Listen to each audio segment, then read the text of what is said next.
रमज़ानुल मुबारक के अंदर पागल क्या करें। एक बंदा है वो इब्तिदा से आखिर तक पागल रहा है, एक बंदा है जो रमज़ान के मुबारक महीने के दरमियान में किसी रोज़े के बीच में पागल हो गया, या एक बंदा है जो किसी एक दिन के लिए पागल हुआ। उसके ऊपर होता है कभी कभी ऐसा कि कभी पागल हो जाता है, कभी ठीक हो जाता है।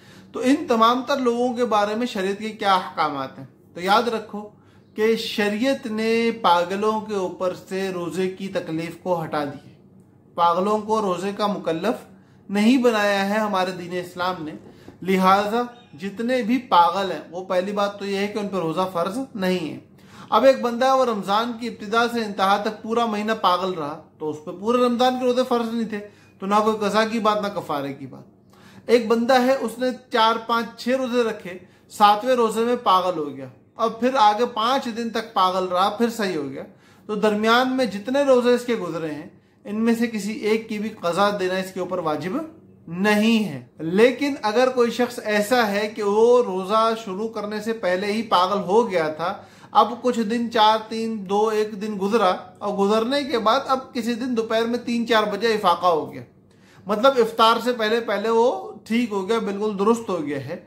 अब अगले दिन से वो रोजे रखने शुरू कर देगा। लेकिन जिस दिन वो दुरुस्त हुआ है, उस दिन चूंकि जब वो दिन खत्म हो रहा था तो उसके ऊपर रोजा वाजिब था, और वो बंदा अब ठीक हुआ है, तो इस एक दिन की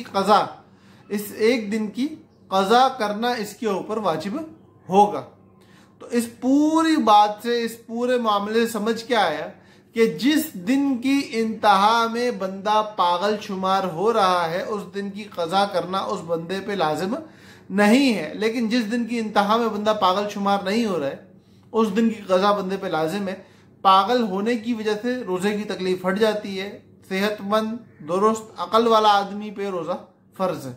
अल्लाह पाक हम सब का हामी और नासिर हो। अस्सलामु अलैकुम व रहमतुल्लाहि व बरकातुहू।